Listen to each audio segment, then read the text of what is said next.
France ఒకవైపున మేమేమైనా చేయగలం అనేటటువంటి నమ్మకంతో ఉంది. ఒక పక్కన రష్యా, ఉక్రెయిన్ యుద్ధంలో ఇప్పుడు కాల్పుల విరమణ దిశగా అడుగులు వేస్తున్నటువంటి వేళ ట్రంప్ తీసుకొచ్చినటువంటి 28 సూత్రాల ప్రతిపాదనలో కొన్నింటిని యూరోప్ యూనియన్ వ్యతిరేకిస్తూ, ఒకవేళ అమెరికా అండగా నిలబడకపోతే మేము నీ వెనకాల ఉంటామంటూ ఫ్రాన్స్ అధ్యక్షుడు మేక్రాన్ రష్యాకి మీద మీ దాడులకి మేము సహకరిస్తాం, మేము అండగా ఉంటాం అని ప్రకటించడంతో దీని మీద రష్యా మండిపడింది.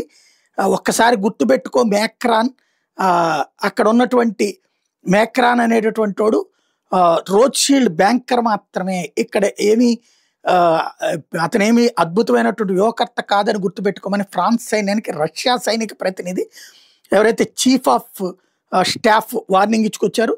ఫ్రెంచ్ అనేటటువంటిది ఏదైతే ఫ్రాన్స్కి సంబంధించినటువంటి జనరల్ స్టాఫ్ చీఫ్ ఫెబియన్ ఓ వైపున ఫ్రాన్స్ అధ్యక్షుడిని కంట్రోల్ చేసే ప్రయత్నం చేస్తున్నారు. మీరు ఆవేశపడబాకండి, రష్యాతో యుద్ధంలో మనం వెళ్ళొద్దు, వాళ్ళకి సంబంధించినటువంటి అంశం అని చెప్పేసి ఏదైతే ఇప్పుడున్న సైనిక పిల్లల భవిష్యత్తుని రష్యా కోసం త్యాగం చేయడానికి సిద్ధంగా లేరన్నటువంటి సంకేతం ఇస్తుండటం స్పెషల్ అన్నమాట ఇక్కడ.